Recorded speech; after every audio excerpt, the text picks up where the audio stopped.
ბიზნეს მედია საქართველო. წარმოგიდგენთ.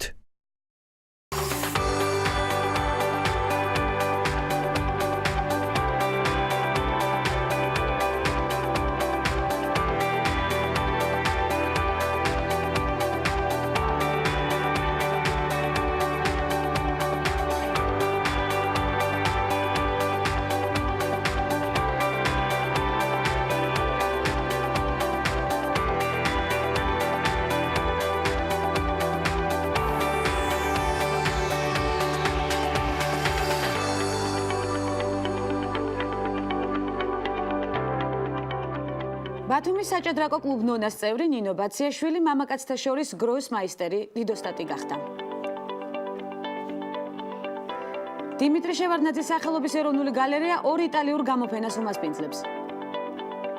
ვარდისფერი თეთრი სახლი აქცია ძუძუს კიბოთი დაავადებულთა მხარდაჭერის ნიშნად.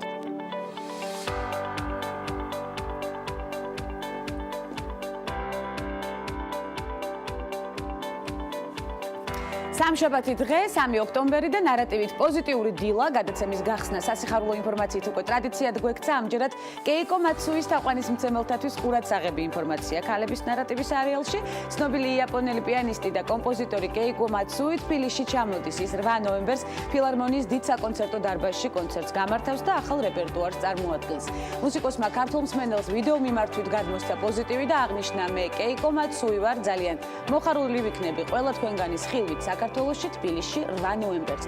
ძალიან ბედნიერი ვიქნები გაგიზიაროთ ჩემი ახალი რეპერტუარი, ახალი ალბომიდან მოგზაურობა გულისკენ, ორკესტრთან ერთად და იმედი მაქვს იქ გიხილავთ. იმედი მაქვს კონცერტი გაიმართება და არაფერი იქნება ხელისშემშლელი გქონია შემთხვევები იმედგაცრუებისას, თუმცა კეიკო მაცუის ლოდინს არ შევწყვეთ და 8 ნოემბერს მის იმედსაც გავამართლებთ მასპინძლობით. ცხადია, ვნახოთ გადაცემის ანონსი და საქართველოში მიმდინარე მოვლენებით განვაგრძოთ გადაცემა.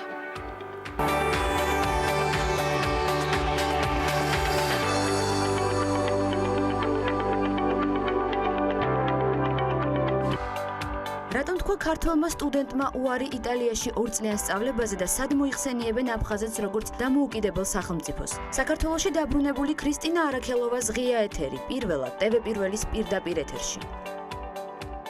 ასევე გადაცემის სტუმრების ბლოგში ანა არგანაშვილის ორგანიზაცია პარტნიორობა ადამიანის უფლებებისათვის წარმომადგენელი გემოვნებიანი ნარატივით.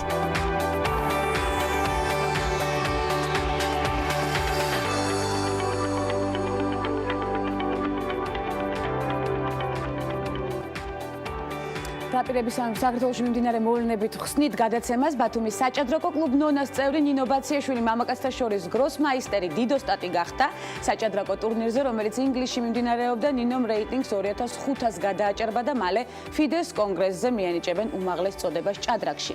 ნინო ბაციაშვილი მეხუთე ქალია საქართველოში, რომელმაც ეს წოდება მიიღო და 36 ქალი მსოფლიოში, რომელსაც გროსმაისტერის წოდება აქვს. საქართველოში გროსმაისტერის წოდება აქვს ნონა გაფრინდაშვილს, მაია ჩიბურდანიძეს, ნანა ძაგნიძესა და ბელა ხოტენაშვილს. აი ასეთი მნიშვნელოვანი და სასიხარულო ინფორმაცია ქალების ნარატივის არეალში. ეროვნული კინოცენტრის ცნობით 19 ოქტომბრის ჩათვლით ბერლინის კინოთეატრი და კინემატოგრაფიის ინსტიტუტი არსენალი ქართულ კინოს უმასპინძლებს. ქართული ფილმების რეტროსპექტივა საქართველო-გერმანიის მეგობრობის წლის აღნიშვნას უკავშირდება მე-20 საუკუნის 70-იანი წლებიდან არსენალის დამფუძნებლებს ერიკა და ულრიხ გრეგორებს ქართულ კინოსთან განსაკუთრებული დამოკიდებულება აკავშირებთ. ეს აუცილებლად უნდა აღნიშნოთ, მათი შეფასებით ქართული კინოფენომენი მსოფლიოს კინემატოგრაფში გამორჩეულია. გერმანული არსენალი რუსული გოსფილმოფონდის შემდეგ მსოფლიოში სიდიდით მეორე კინოფონდია, რომელიც ქართულ ფილმებს იცავს. არსენალის არქივში ქართული რეჟისორების 120 ფილმი ინახება. არსენალმა 2017 წლის რეტროსპექტივისთვის 3 ქართულ ფილმს ჩაუტარა რესტავრაცია და გადაიტანა ციფრულ ფორმატში. ასევე ღონისძიების ფარგლებში გაიმართება შეხვედრები და დისკუსიები კინომცოდნეებთან და რეჟისორებთან. დიმიტრი შევარდნაძის სახელობის ეროვნული გალერეა ორ იტალიურ გამოფენას უმასპინძლებს, როგორც გადაცემის საწყისში აღნიშნეთ, რომლებსაც აერთიანებს სახელწოდება უნივერსალური ღირებულებები, ბოტიჩელი, სილამაზე, კარავაჯო, სინათლე. საქართველოს ეროვნული მუზეუმის ინფორმაციით ეს პროექტი, რომლის კოორდინატორია იტალიის საელჩო საქართველოში, ორი ქვეყნის სხვადასხვა ინსტიტუციებს შორის მჭიდრო თანამშრომლობის შედეგია. სანდრო ბოტიჩელის ვენერა 1930 წლიდან ტურინის გალერეა საბლოუდას კოლექციის ნაწილი გახლავთ. ბოტიჩელის მსგავსი ტიპის კიდევ ორი ვენერაა ჩვენამდე უკვე შემორჩენილი, ხოლო მიქელანჯელო, მერიზი და კარავაჯოს შედევრების გამოფენა აერთიანებს კარავაჯოს 40 ნამუშევრის ნატურალური ზომის მაღალი რეზოლუციის ციფრულ რეპროდუქციებს. ექსპოზიცია წარმოადგენს ქრონოლოგიურ, ისტორიულ და თემატურ მოგზაურობას მხატვრის შემოქმედებაში. გამოფენა 2003 წლიდან მოგზაურობს იტალიასა და მის ფარგლებს გარეთ და უკვე 10 მილიონზე მეტი ვიზიტორი გაეცნო მხატვრის ყველა ნამუშევარს ერთ სივრცეში. დემნა გვასალიამ ისევ აალაპარაკა მსოფლიო და ქალების ნარატივის არეალიც პარიზში. მან ბალენსიაგას ახალი კოლექცია წარადგინა, დიზაინერის კრეატიულობა თითქოს ჩვეულებრივი ამბავი გახდა, თუმცა პლატფორმიანმა სანდლებმა მაინც გააკვირვა საზოგადოება, ასე ვიტყოდით თამამად. 4 ინჩის სიმაღლის პლატფორმიანი ფეხსაცმელი დემნა გვასალიას ახალი დიზაინით შექმნილი ბალენსიაგას ლოგოებით იყო გაფორმებული. საინტერესოა, რამდენად აიტაცებენ მოდის მოყვარულები გვასალიას მორიგ არაორდინალურ სიახლეს. აქვე შეგახსენებთ, რომ დემნა გვასალია მოდის ინდუსტრიაში ყველაზე პრესტიჟული ამერიკული დაჯილდოების მოდის ოსკარად წოდებული CFDA-ის გამარჯვებული გახლავთ. და ნარატივს კიდევ ერთი არაჩვეულებრივი კოლეგა უერთდება აქტუალური თემით, რომელიც ადგილობრივი თვითმმართველობის არჩევნების მოახლოებას გულისხმობს. ამასთან დაკავშირებით საქართველოს სახალხო დამცველმა მორიგი საჯარო დებატები გამართა თემაზე თვითმმართველობის გენდერული პოლიტიკა, რამდენად იცავენ პოლიტიკური პარტიები გენდერულ ბალანსს და კიდევ რა საკითხები იყო განხილული აღნიშნულ შეხვედრაზე. დეტალებით ანუკა ჯოხაძე შემოგვიერთდება. ანუკა, მოგესალმებით. მოგესალმები გვანცა. ადგილობრივი თვითმმართველობის არჩევნების მოახლოებასთან ერთად პარტიები უკვე წარადგენენ თავიანთ კანდიდატებს, სადაც გენდერის საკითხი კვლავ აქტუალური თემაა. სწორედ ამიტომ საქართველოს სახალხო დამცველმა გამართა დებატები აღნიშნულ საკითხთან დაკავშირებით, სადაც განსახილულ საკითხთა შორის ერთ-ერთი მთავარი თემა გენდერული დისბალანსი იყო. მანდელი ჩვენი დისკუსიის ფორმატი არის ადგილობრივი თვითმმართველობის არჩევნები. თვითმმართველობის არჩევნების სიები უკვე გვაქვს და ვიცით, რომ სადღაც 30%-ამდე გვყავს ქალთა წარმომადგენლობა.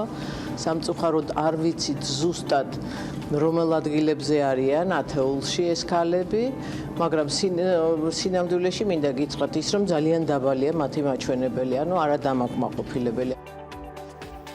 წინა წლების გამოცდილებიდან გამომდინარე ტენდენცია პოლიტიკაში ქალების ჩართულობისა არ არის მზარდი, მიუხედავად იმ წამახალისებელი მექანიზმისა, რომლის თანახმადაც პარტიებს, რომლებსაც დაცული აქვთ გენდერული ბალანსი, ემატებათ დაფინანსების სახით 30%. სწორედ ამ მონაცემებიდან გამომდინარე საჯარო დებატებზე მისულ მომხსენებლებს წინასწარ უჭერთ იმაზე კომენტარის გაკეთება, თუ რომელი პარტია იცავს ყველაზე მეტად აღნიშნულ პირობებს.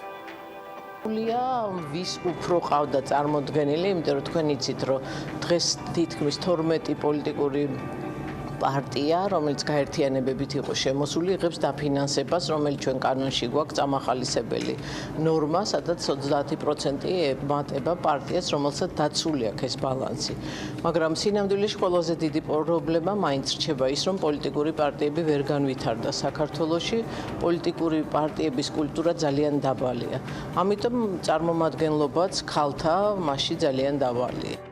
საინტერესოა სტატისტიკა გენდერული უთანასწორობის გლობალური ინდექსის მიხედვით, სადაც საქართველო ქალთა პოლიტიკური მონაწილეობისა და პარლამენტში ქალთა წარმომადგენლობის მაჩვენებლით 154 ქვეყანას შორის 114 ადგილზეა. ამასთან მნიშვნელოვანია ის მონაცემიც, რომ 2012-16 წლებში მოწვევის პარლამენტში მხოლოდ 18 ქალია. ხოლო 2016 წლებში აღნიშნული მაჩვენებელი მცირედით შეიცვალა, სადაც ქალთა რაოდენობა 150 დეპუტატიდან მხოლოდ 24-ია. აღნიშნულ მონაცემებზე დაყრდნობით საქართველოს სახალხო დამცველი უჩანანუაშვილი ხაზს უსვავს ტენდენციას იმისას, რომ წლიდან წლამდე გენდერის კუთხით მდგომარეობა არ იცვლება. მისი თქმით, აუცილებელია დროებითი ღონისძიებების კვოტირების სისტემის შემოღება, რომელიც გარკვეულწილად დააბალანსებს აღნიშნულ საკითხს. ზოგადად ქალთა პოლიტიკური მონაწილეობის კუთხით სერიოზული გამოწვევები აქვს ქვეყანაში. ის რომ 154 ქვეყნიდან 114 ადგილზე არის საქართველო, ეს მაჩვენებელიც მიუთითებს, რომ ამ კუთხით ქვეყანაში სერიოზული პრობლემებია. სწორედ ამიტომაც ჩვენ უკვე წლებია ვითხოვთ დროებითი ღონისძიების კვოტირების სისტემის შემოღებას, რომ ხელი შეეწყოს ამ უთანასწორობის აღმოფხვრას და აუცილებელია არჩევნების დროს იყოს გათვალისწინებული ეს საკითხები. თუმცა დღეს ვხედავთ, რომ სამწუხაროდ თვითმმართველობის არჩევნების წინაც გენდერული პოლიტიკა კვლავ სერიოზული ხარვეზებით ხასიათდება. საჯარო დებატების დროს ადგილობრივი თვითმმართველობის არჩევნების გარდა ასევე ისაუბრეს ისეთ გამოკვეთილ საკითხებზე, როგორებიცაა მაგალითად ქალთა როლის ზრდასა და გაძლიერებასთან დაკავშირებული აქტივობები და საქმიანობები, ასევე კვოტირების საკანონმდებლო ინიციატივა და შემდგომ უკვე მისი საკომიტეტო განხილვის პროცესები. უღმესი მადლობა ანუკა ჯოხაძეს არაჩვეულებრივი და საინტერესო ჩართულობისთვის ქალების ნარატივის სერიალში დარწმუნებული ვარ კიდე არაერთგზის მოგვაწვის ანუკა საინტერესო ინფორმაციას და ძლიერი ქალი რომელიც მნიშვნელოვან საკითხებზე მუშაობს და ამით საზოგადოების ცნობიერებაში პროგრესს ახდენს აქტუალური საკითხები რომელსაც დადებით ტენდენციებამდე მივყავართ და შეუჩერებელი ნაბიჯები მის სამუშაო გამოცდილებაში რაც ძალიან მნიშვნელოვანი და მთავარია მე ვიტყოდი ანა არგანაშვილი ორგანიზაცია პარტნიორობა ადამიანის უფლებებისთვის წარმომადგენელი ნარატივით სამშაბათის გადაცემაში მოგესალმებით ანა უღმესი მადლობა პირველ რიგში გადაცემაში მონაწილეობისთვის და ძალიან მნიშვნელოვანი და აქტუალური თემებისთვის დროის გამონახვისთვის. პირველი ვიდრე ჩვენ საუბარს დავიწყებთ, მინდა რომ ჩვენს წინა თემას გამოვეხმაურო გლობალური ინდექსის მიხედვით, როგორც უკვე აღნიშნეთ, საქართველოს ქალთა პოლიტიკური მონაწილეობისა და პარლამენტში ქალთა წარმომადგენლობის მაჩვენებლით 154 ქვეყანას შორის 114 ადგილზეა, ჩვენ ეს არაერთგზის განგვიხილავს ქალების ნარატივში. მე დღეს მიზეზებზე საუბარი არ მინდა ვერ მოვასწრებთ ამას თქვენი აზრით ამ მაჩვენებლის გასაუმჯობესებლად ანა დღეს რა კეთდება? ყველაზე მნიშვნელოვანი ალბათ უნდა შევაფასოთ ის საკანონმდებლო ცვლილებები, რომლის განხილვაც ახლაც მიმდინარეობს, რამდენჯერმე ჩავარდა მოგეხსენებათ სავალდებულო კვოტირების თემა, მაგრამ კიდევ ერთი მცდელობა აქვს ქალებს, რომ გავიტანოთ სავალდებულო კვოტირება. თუმცა ძალიან მახასიათებელია არჩევნებამდე ყველა თამამად არის მომხრე. არჩევნების წინ ეს ყველას ავიწყდება, პოლიტიკური დღის წესრიგები ალბათ უფრო მნიშვნელოვანია და შემდეგ კი ბატონო, კი ეს მეორე პლანზე გადადის როგორც ყოველთვის ეს თემა. აბსოლუტურად გეთანხმებით. ქალების უფლებები, ბავშვთა უფლებები აუცილებლად მინდა ამ მიმართულებით ვისაუბროთ ვრცლად. ესაა თემები, რომლებზეც უკვე წლებია მუშაობთ. დავიწყოთ ბავშვების უფლებებით. ანა, ყოველი მეხუთე ბავშვი სიღარიბის ზღვარს მიღმა ცხოვრობს. ყოველი მეექვსე ბავშვი საარსებო მინიმუმზე ნაკლებს მოიხმარს. თქვენი აზრით, რამდენ საჭიროა მეტი ინვესტიციის ჩადება სწორედ ეს სოციალური დაცვის მიმართულებით? ცალსახად აუცილებელია და ყოველდღე მიუღებელი არგუმენტი, როდესაც გვეუბნებიან, რომ მაგალითად ჯერ ეკონომიკა განვითარდეს და შემდეგ ქალებს ჩავთოთ, ან შემდეგ ბავშვთა საკითხებზე მივმართოთ. ჩვენი ეს დღევანდელი უყურადღებობა, განსაკუთრებით ბავშვთა თემებზე და თუნდაც ქალთა თემებზე, იწვევს იმას, რომ შემდეგი 20 წლის პერსპექტივით, რა თქმა უნდა, არ გვაქვს ზრდის და განვითარების ისეთი პოტენციალი, როგორც უნდა გქონდეს. ამაზე უკვე მთელი მსოფლიო შეთანხმდა. უბრალოდ ჩვენთან ქალები და ბავშვების თემა არის ხოლმე, როგორ გითხრათ, მაგალითად კონფერენციებზე მეორე სესიის თემა. პირველი სესია არის ყველაფერი მნიშვნელოვანი, მეორე სესია, როდესაც არავინ რჩება, იქ არის ქალების და ბავშვების თემა. ისევ იმიტომ, რომ ქალები პოლიტიკაში არ ვარ წარმოდგენილი, სამწუხაროდ ბავშვების თემა არ ადის დღის წესრიგში. პრობლემა აქედან მოდის. ბავშვებზე სიღარიბის ეფექტი გაცილებით მძიმედ აისახება, ანა. ამაშიც დამეთანხმებით ზრდასრულ ადამიანებზე რა პრობლემებამდე მივყავართ, სწორედ აი ამას. ყველაზე ხშირად ბავშვებს რა აწუხებთ? ბავშვების თემა იმდენად ესე ვთქვათ დიდია, რომ რთული ამის მოქცევა რაღაც პატარა პარამეტრში, მაგრამ ძირითადი თემა ჩვენ დღეს გვიდგას მათი განვითარების უფლების შეზღუდვა, მათი განათლების უფლების შეზღუდვა, ძალადობის ძალიან მაღალი მაჩვენებელი და იცით ყველაზე ცუდი ის არის, რომ შეჩერდა ბავშვთა უფლებების კუთხით პროგრესი. ჩვენ 2005 წლიდან დაწყებული ქონდა ბავშვთა უფლებების სერიოზული მუშაობა, მაგალითად სოციალურ მუშაკთა ასე ვთქვათ, ინსტიტუტი შეიქმნა, მეურვეობის ზრუნველობის ორგანოები. ეს პროგრესი გაჩერდა. ბოლო 5 წელია ჩვენ ვამბობთ, რომ ბავშვთა სფეროში გვაქვს რეგრესი და წინ აღარ მივდივართ. სახელმწიფო მთავრობა ყოველთვის გვიტრიალებს ერთ არგუმენტს, რომ გვაქვს არასრულწლოვანთა მართლმსაჯულების კოდექსი, მაგრამ ეს არ არის რელევანტური არგუმენტი, იმიტომ რომ ბავშვი არ უნდა მოხვდეს სისტემაში, როგორც არის მაგალითად მართლმსაჯულება, ან თუნდაც ციხე, ან თუნდაც პოლიცია და მანამდე რომ არ მოხვდეს, სახელმწიფო ამის პრევენციას არ აკეთებს. სიღარიბე ახსენეთ თქვენ, ძალიან ბევრი სიღარიბის გამოხდება ამ სისტემაში. ქუჩაში სახელმწიფო ბავშვებს ქუჩაში არ ითვლის. ამაზე უფრო დიდი ტრაგედია მე ნაკლებად მეგულება, იმიტომ არ ითვლის, რომ როგორც კი რაოდენობა დაფიქსირდება, წარმოეშობა თვალდებულება. დღეს თქვენ თუ დაუსვათ კითხვას, რამდენი ბავშვია ქუჩაში, გეტყვენ რომ არ ვიცი. აი აქ სტატისტიკაც მობილიზებული გვაქვს. ბოლო სტატისტიკას თუ გადავხედავთ, საქართველოში 5-დან 17 წლის ასაკის 571 ბავშვი ცხოვრობს და ნუ აქედან 24,400 ან 24,400 ბავშვი შრომაშია ჩართული, თუმცა რომელთა 63% და 9/10 ეს აუცილებლად უნდა აღვნიშნოთ, დაახლოებით 15,600 ბავშვი ანა სახიფათო სამუშაოს ასრულებს. ეს არის დღევანდელი სტატისტიკა. აი ის ფაქტი, რომ ჩვენ ვერ მოვახერხეთ სახელმწიფო უწყებების დაინტერესება, კიდე რითი მტკიცდება. აი გავიხსენოთ შრომის კოდექსის ცვლილება. ბავშვთა ნაწილი არ შეცვლილა.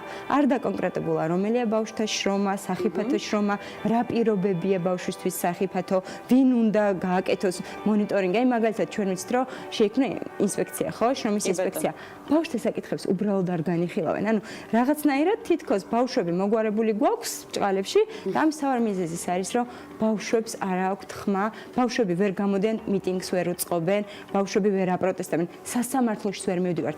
გვაქვს უამრავი საქმე, ბავშვი დაზარალებულია, კანონიერი წარმომადგენელი ხანდახან არის მოძალადე და ჩვენ არ გვაქვს საშუალება რომ საადვოკატო მომსახურება გავუწიოთ. რა არის აქედან გამოსავალი? ეს არის საინტერესო, რა უნდა გადაიდგას პირველ რიგში რომელი ნაბიჯია? აუცილებელია კანონმდებლობის ცვლილება, ბავშვთა კოდექსის კუთხით, ასევე გავიხსენებ კონსტიტუციაში ძალიან ბევრ ხარვესთან ერთად მათ გამორჩათ ბავშვთა უფლებებზე ჩანაწერის გაკეთება. სხვათა შორის ვენეციის კომისიამ ძალიან მკაცრად შეაფასა ის, რომ გადმოდის წინა ჩანაწერი დედათა და ბავშვთა უფლებების დაცული კანონით. ეს არ გვყოფნის ჩვენ. ჩვენ გვჭირდება პარლამენტმა ყურადღებით მიხედოს ბავშვთა უფლებების თემას.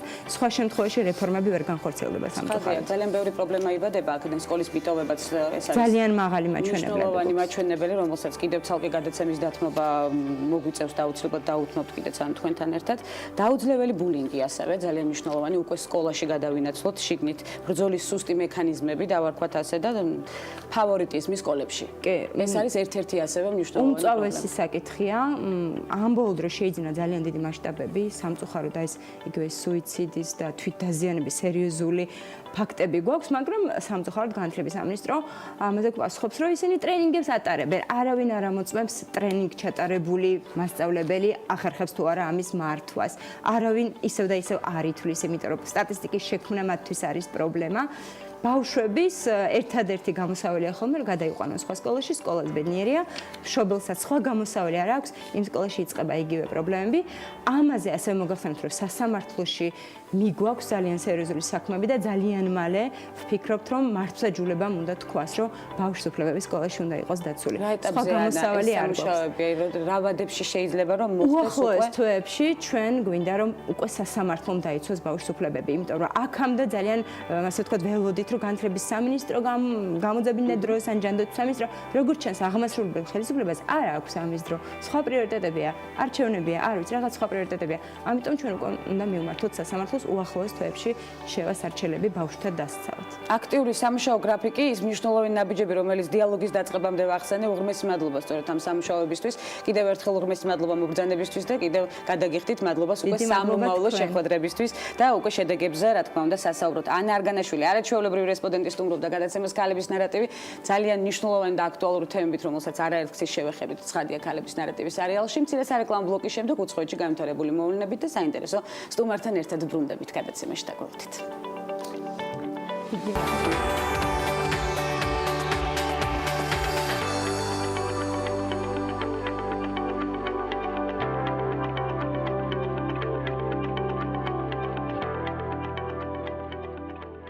რეკლამის შემდეგ უკვე უცხოეთში განვითარებული მოვლენებით ბრუნდებით. თეთრი სახლი რამდენიმე წუთით ვარდისფრად განათდა აქცია ძუძუს კიბოთი დაავადებულთა მხარდაჭერის ნიშნად მოეწყო. აქცია ძუძუს კიბოს შესახებ ცნობიერების ამაღლების საერთაშორისო თვის ფარგლებში მიმდინარე ვარდისფერი ოქტომბრის კამპანიის ნაწილი გახლავთ ღონისძიებების ფარგლებში. 1 ოქტომბერს თბილისის ანძაც ვარდისფრად განათდა. ძუძუს კიბო მსოფლიოში ერთ-ერთი ყველაზე გავრცელებული დაავადებაა. 2016 წლის მონაცემებით ფატალური დაავადებით სიკვდილიანობის მაჩვენებელმა ფერადკანიან ქალებში უმნიშვნელოდ იკლო. თეთრკანიანთა შორის კი მაჩვენებელი კვლავ მაღალია. არაბ ქალებსაც აქვთ მანქანის მართვის უფლება. ფორდის პრინტ კომპანია ფორდმა გადაწყვიტა ახალ სეგმენტს სპეციალური პრინტ კამპანიით შეხვედროდა და სააგენტო GTB Middle East-ს დახმარებით ძალიან ორიგინალური პოსტერიც შექმნა, თუმცა როგორც გაირკვა, არც ფორდი და არც მისი მეგობარი სააგენტო ამ იდეის უშუალო ავტორი არ ყოფილან, რადგან თითქმის 1 წლის წინ J. Walter Thompson-მა მსგავსი ვიზუალის პოსტერი ვებგვერდზე Recife 22-ისთვის მოამზადა, რომელიც იმ პერიოდში გამოკითხვას ატარებდა, უნდა მისცემოდათ თუ არა არაბ ქალბატონებს ავტომობილის ტარების უფლება. ექსკლუზივი არ ქონია Ford-ს, თუმცა მაინც საინტერესო კამპანიაა. დამეთანხმებით. პარიზის მოდის კვირაულზე L'Oreal-ის გრანდიოზული შოუზე ორი ლეგენდარული მონაწილე ჰყავდა კინოსა და ტელევიზიის ვარსკვლავები ჯეინ ფონდა და ჰელენ მირელი. მსახიობები პოდიუმზე პროფესიონალ მოდელებთან ერთად გამოჩნდნენ, მათ გამოჩენას სოციალურ ქსელზე პოზიტიური გამოხმაურებაც მოყვა. ჰელენ მირენს ჩაპლინის სტილში ჩასაცმელი ემოსა, ხოლო ფონდას გრძელი დახვეწილი კაბა ამ კადრების ხილვის საშუალებაც გვეძლევა ქალების ნარატივის სერიალში.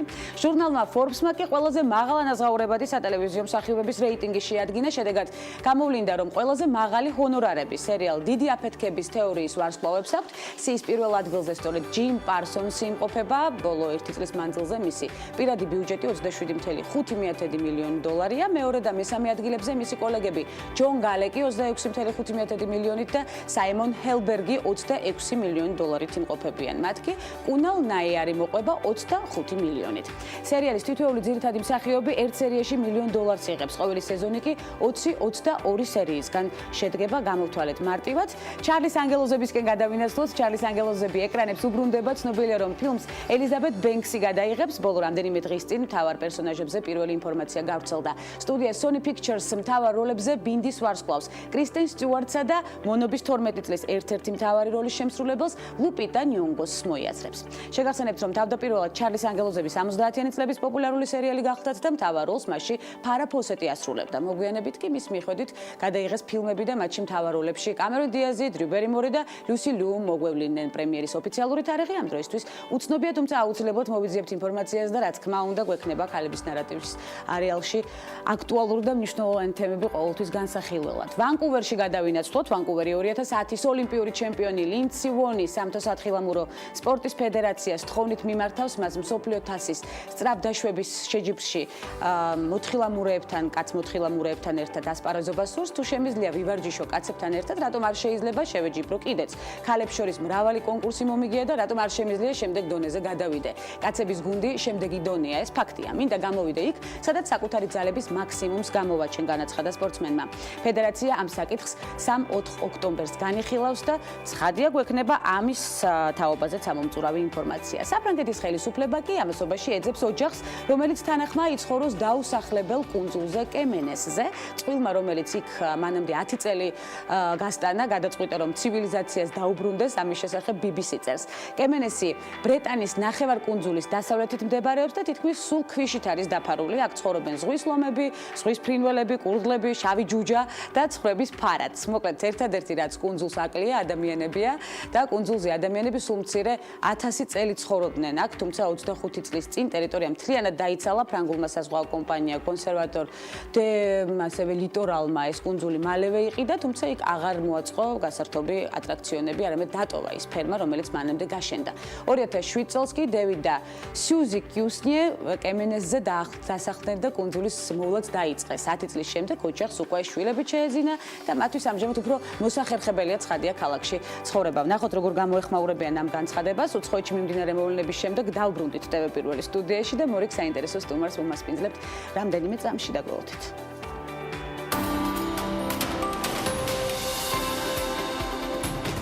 დენის კოუთსი 2.5 მილიარდი ამერიკული დოლარის შემოსავლით ქალების ნარატივში ერთვება. დაიბადა 1967 წელს დიდ ბრიტანეთში. სკოლაში სწავლის დროს კოუთსი მამის აზარტული თამაშების დაწესებულებაში მოლარედ მუშაობდა. სკოლის დამთავრების შემდეგ ბუღალტერი გახდა და მამის საქმეებს გაუძღვა. 2000 წელს დენისმა იყიდა დომეინი bet365.com და 15 მილიონიანი ბიზნეს სესხით 2001 წლის მარტში აამუშავა ონლაინ გემბლინგის დღესდღეობით ერთ-ერთი ყველაზე წარმატებული ვებგვერდი. bet365 ასევე ფლობს ინგლისური პრემიერ ლიგის საფეხბურთო კლუბ Stoke City-ს. დენისი Forbes-ის მილიარდერ ქალთა სიაში თავისთავად საპატიო ადგილსაც იკავებს. bet365 დაარსების დღიდან მალევე გახდა მსოფლიოს ერთ-ერთი უდიდესი ონლაინ სათამაშო კომპანია, რომლის ნახევარი წილიც დენის კოუთსის ძმას, ჯონ კოუთს ეკუთვნის. 2012 წლის აგვისტოში დენისმა შექმნა ფონდი, რომლის მეშვეობითაც ქველმოქმედებას ეწევა. ის ეხმარება დუგლას მაკმილანის ჰოსპიტალს, ასევე ურიცხავს სტუდენტებს სტიპენდიას. ფონდმა ასევე დადო პირობა, რომ 230,000 ევროს წმინდა იოსების კოლეჯში გადარიცხავს. 2015 წლის მარტში მსოფლიოს უდიდესმა ონლაინ სათამაშო კომპანიამ განთავსებული ფსონებით 51.6 მილიარდ ამერიკულ დოლარს მიაღწია.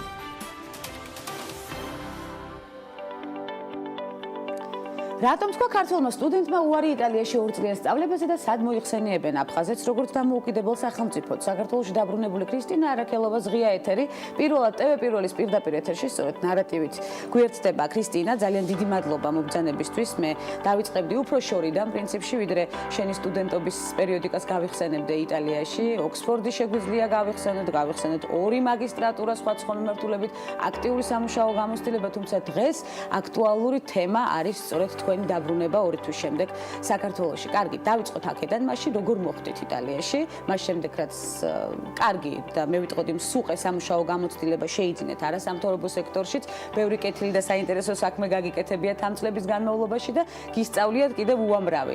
როგორ მოხდა იტალიაში თქვენი გამგზავრება და რა მიმართულებით? მოგესალმებით თქვენსა. პირველ ყოვლისა მინდა მადლობა გადაგიხადოთ მოწვევისთვის. ჩემს ძალიან დიდი პატივია დღეს ვიყოთ თქვენს ეთერში. გმის მადლობა. რაც შეეხება იტალიას, მე 2011 წლიდან ვმუშაობ მშვიდობის მშენებლობაზე. სწორედ 2013 წლიდან უკვე ჩემს მეგობრებთან ერთად დავაარსეთ არასამთავრობო და დავიწყეთ მუშაობა ამ მიმართულებით ძალიან აქტიურად და პარალელურად რა თქმა უნდა მე ვიძენდი ძალიან კარგ მეოთლი განათლებას. მე მაქვს 2 მაგისტრატურა, პირველი დავამთავრე საქართველოში, ეს არის ილია სახელმწიფო უნივერსიტეტი, მეორე მაგისტრატურა უკვე დავამთავრე აღმოსავლეთ ევროპის ქვეყნებში, პარტნიორობის ქვეყნებში და შემდეგ უკვე 2016 წელს, როდესაც მეორე მაგისტრატურა დავამთავრე, წავედი კემბრიჯში სასწავლებლად, კემბრიჯის ერთ-ერთი სკოლის გამოშვებული სტუდენტი ვარ. მიმართულება ევროპული იდენტობა, ხო? ევროპული პოლიტიკის იდენტობა, ასეთი იყო კემბრიჯის სკოლის მიმართულება. შემდეგ ჩამოსვლის შემდეგ რა თქმა უნდა დავიწყე ისევ მუშაობა უკვე 2 მიმართულებით, ეს იყო კონფლიქტოლოგია, ანუ მშვიდობის მშენებლობის გზა და მეორე ეს იყო ეთნიკური უმცირესობების ინტეგრაცია და ქალების უფლებები. ეს საქართველოში. დიახ, საქართველოში. და შემდეგ პარალელურად რა თქმა უნდა მქონდა ძალიან ბევრი გასვლები უცხოეთში, ჩემს ასაკში დაახლოებით 25 ქვეყანაში ვარ ნამყოფი. ეს არის ძირითადად ის ვიზიტები, რომელიც მე განვახორციელე სასწავლო მიზნით ან სამუშაო ვიზიტებით. და მათ შორის ვიყავი სასწავლო ვიზიტ ამერიკაშიც, ასევე სრული გრანტით მოპოვებულით, მე წავედი შარშან ნოემბერში, 2016 წლის ნოემბერში ამერიკაში. ამ ყველაფრის შემდეგ მე გადავწყვეტე, რომ ამ მიმართულებით ასე ვთქვათ, მიმეღო კიდევ განათლება, ვინაიდან მე ვიცოდი ასე სხვებისგან რომ რონდინე იყო ის ორგანიზაცია, რომელიც მშვიდობის მშენებლობაზე მუშაობდა და მე ვიცოდი რომ თავარი მიზანი რატომაც მინდოდა იქ ჩასვლა იყო სწორედ ნიშნავენ გამოცდილების დაგროვება. დიახ, და დიალოგის გზით რა თქმა უნდა აფხაზი და ოსი მეგობრების შეძენა. რა თქმა უნდა ის იყო ჩემი მიზანი. თუმცა ჩასულს იქ სხვა რეალობა დამხდა სრულიად, ეს იყო ის რომ მე ვგრძნობდი ყოველთვის რომ ადმინისტრაცია აფხაზ თქვა ჩვენს მეგობარ გოგონას ყოველთვის მხარს უჭერდა, რაც გულისხმობ მხარდაჭერაში. მაგალითად, პირველივე დღეებში, როდესაც პირველი შეხვედრები იყო, იგივე ორგანიზაციის ოფიციალურმა პირმა, რომელიც არის პრეზიდენტი, გადაეხვია და მას ეუბნებოდა, რომ ძალიან გულშემატკივრობს მის ქვეყანას. ეს იყო ძალიან აფხაზეთი განიხილებოდა როგორც ცალკე ქვეყანა. ყოველ შემთხვევაში პირად საუბრებში და როდესაც ჩვენ სტუდენტები ვიჯექით, ანუ როგორც თვითონ განიხილავენ, ეს არის პირადი საუბრები. როდესაც ვსხედავთ აუდიტორიაში 13 სტუდენტი, რომელიც არის განსხვავებული ქვეყნიდან და არიციან რა სიტუაცია გვაქვს ძირითადად საქართველოში, ანუ არიციან რომ აფხაზეთი არის საქართველოს ტერიტორია, არიციან რომ ჩვენ გვაქვს შეიძლება ეს კონფლიქტი, არიციან რომ ჩვენ აქ დიალოგისთვის ვარ ჩამოსულები და მათ წინაშე უკვე ესე ამობენ რომ ეს არის ქვეყანა და რა თქმა უნდა ამ შეხვედრებს ესწრებოდა ადმინისტრაციის წევრები. შემდეგ რა თქმა უნდა გამოითქმა უკმაყოფილად ჩემი მხრიდან და აღნიშნე რომ ეს არ არის სწორი და ლამაზი, როდესაც ქართველი სტუდენტის წინ და ზოგადად და არა მხოლოდ ქართველი სტუდენტის წინ ზოგადად ისინი აცხადებენ რომ ეს არის ქვეყანა, რაზეც ღიმილიანი პასუხი მივიღე რომ ეს ხდება მხოლოდ ჩვენ შორის. გავიდა გარკვეული პერიოდი, რადგანაც მე იქ დიალოგისთვის ვიყავი ჩასული, ვიფიქრე რომ უნდა მივცეთ დრო იმისთვის რომ დავინახო აქ როგორი ტენდენცია მიდის და როგორი რიტორიკაა. თუმცა რიტორიკა არ შეცვლილა, ისინი სწორედ ამ რიტორიკას ატარებდნენ.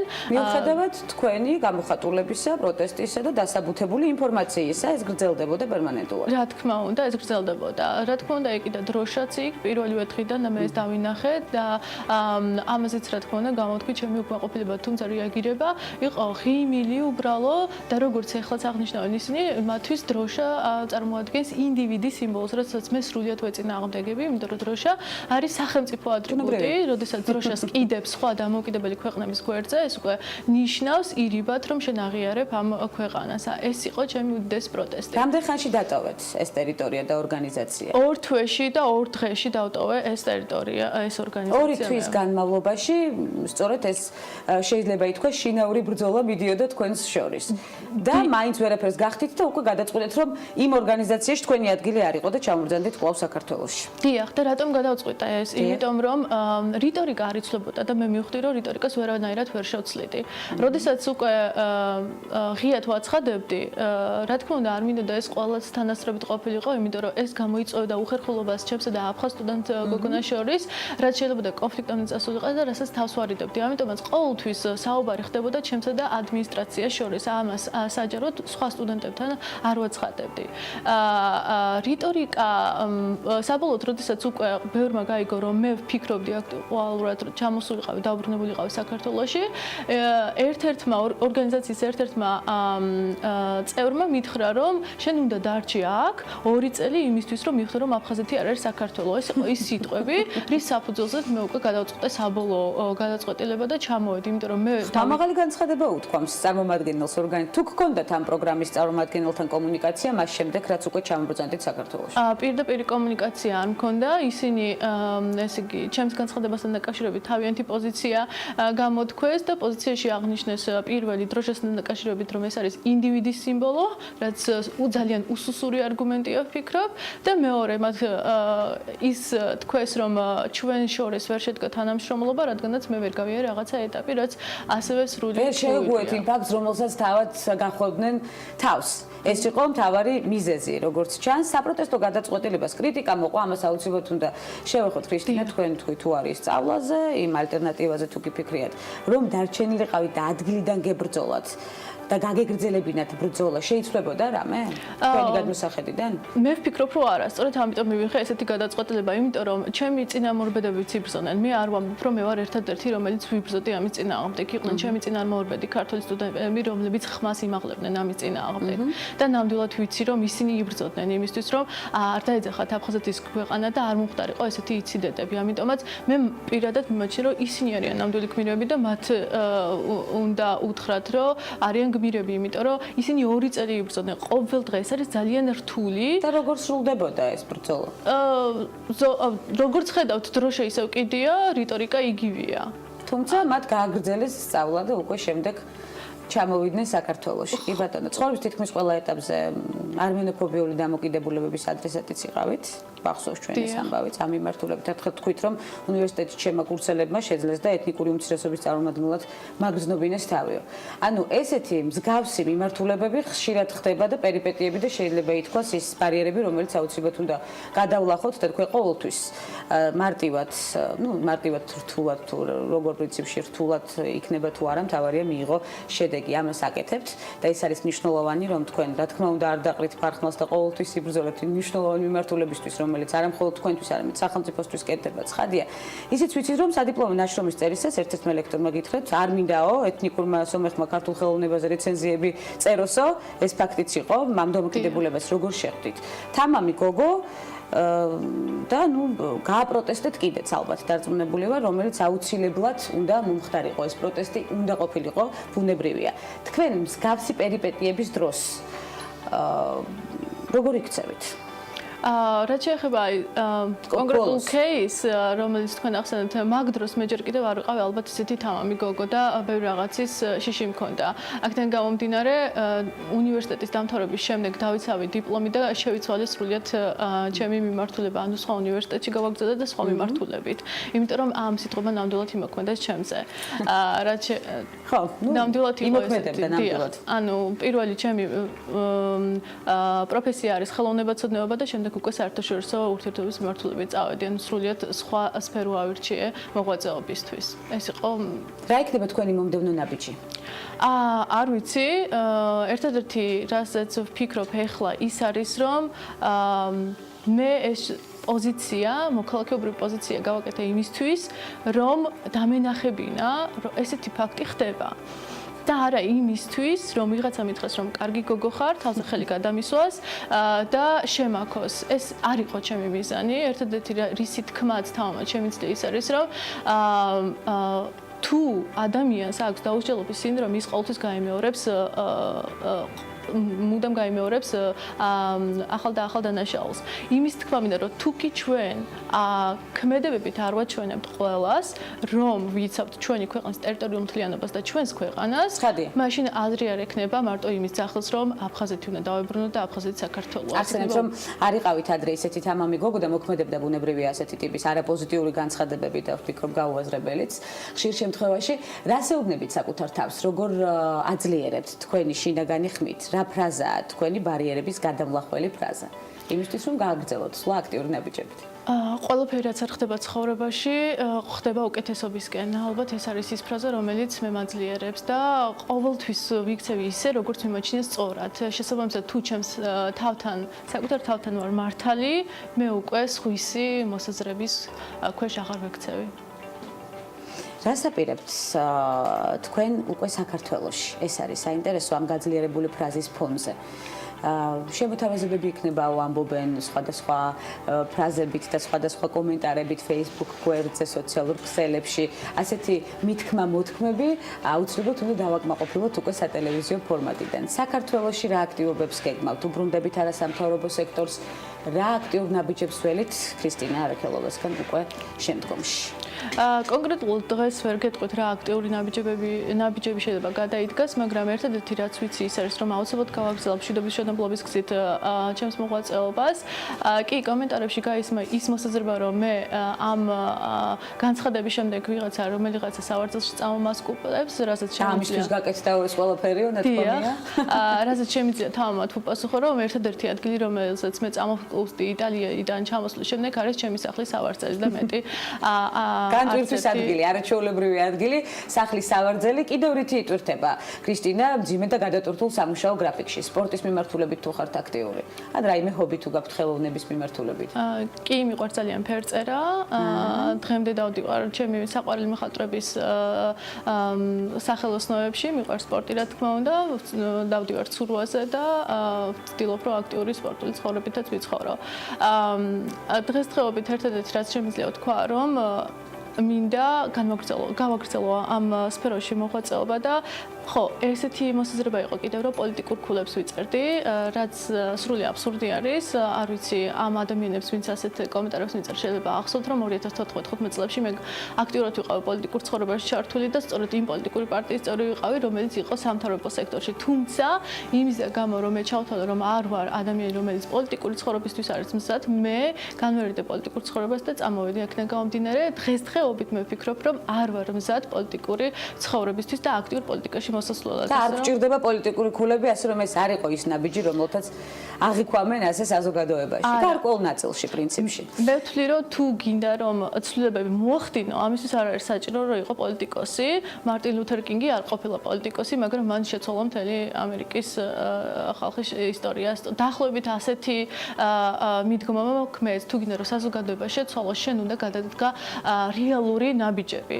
ეკრანებს მიღმა ჯდომა და ვიღაცის ან სხვა არის ძალიან ადვილი, მაგრამ გადაწყვეტილებების მიღება და რეალური ქმედებების ჩადენა ეს არის ძნელი. ის რაც მე გავაკეთე იყო გადაწყვეტილება, რომელიც თელს სრული გადაწყვეტილება ნამდვილად. და თქმა უნდა, ყველა მიცის რონდინეში, როდესაც მე ამ გადაწყვეტილებას ყველას წინაშე ვამოვდირავ ტოვებ რონდინეს, მე ვტიროდი, მე თვითონაც არ ველოდი ისეთ რეაქციას, მე წამომივიდა ცრემლები და მე ვტიროდი, იმიტომ რომ მე ვამოვდი უარს იმაზე, რაც მე თვითონ მივაღწიე და რისკენაც ვიღწოდი. თელი ჩემი ცხოვრება, ვინც მე მიცნობს, იცის რომ მე მძინავს ალბათ ფაქტურად წიგნებზე. და კიდევ მოვიტანა ეს გრანტის ხელშეკრულება, რომელსაც ამობენ რომ მე თითქოს და აღარ მქონდა გრანტი და სწორედ ამიტომ დავტოვე. ეს არის ის გრანტის ხელშეკრულება, რომელიც რონდინეს მიერ არის გაფორმებული, ვისაც აქვს დართული აქვე? ვისაც ეჭვება ამ დოკუმენტის სინამდვილეში, რა თქმა უნდა, შემიძლია გადავცე და შეგიძლიათ ნებისმიერ ექსპერტიზაზე წაიღოთ ეს გრანტის ხელშეკრულება. აქვე არის სხვა მოწვევები არის უნივერსიტეტში ჩარიცხვის საბუთები და მთელი დოკუმენტაცია აქ გვიდევს მაგიდაზე. მე ვფიქრობ, რომ გარკვეულ ნაწილს საზოგადოების გავეცით პასუხი სხვადასხვა კითხვაზე, რომელიც აქტიურად პრინციპში აწუხებდათ ამ დღეების განმავლობაში, თუმცა გარკვეულმა ნაწილმა საზოგადოების ნამდვილად იცის რა სახის ნაბიჯი იყო ეს, რამდენად რთული იყო ამ ნაბიჯის გადადგმა და რამდენად მყარი და კიდევ ასეთი სწორი ნაბიჯებით უნდა გააგრძელოთ ბუნებრივი ასვლა. უღრმესი მადლობა თქვენ მობრძანებისთვის გადაცემაში ქალების ნარატივი. ჩვენ სტუმარი არაერთგზის იქნებით მე დარწმუნებული ვარ, იმიტომ რომ გარდა ამ აქტივობისა უამრავი აქტივობა იწერება თქვენ სამუშაო გამოცდილების ხარჯზე და სწორედ ამ მიმართულებებზეც გავამახვილებთ ყურადღებას. ქრისტინა არაქელოვა სტუმრობდა გადაცემას ქალების ნარატივი. უღმესი მადლობა მას საინტერესო დიალოგისთვის და ბუნებრივია წარმატებებს უსურვებთ უკვე სამმავლო აქტიური ნაბიჯების დროს. ასეთი იყო სამშაბათის ნარატივი. ხვდებით ერთმანეთს უკვე ხვალ ზუსტად 11 საათზე. ბუნებრივია კვლავ აქტუალური და საინტერესო თემების განსახილველად. დღეს კი შემიძლია უკვე საინტერესო და წარმატებული სამშაბათი გისურვოთ. ხვდებით რა თქმა უნდა, კვლავ ინდებურად დიდი პოზიტივით დილიდან ერთმანეთს დროებით.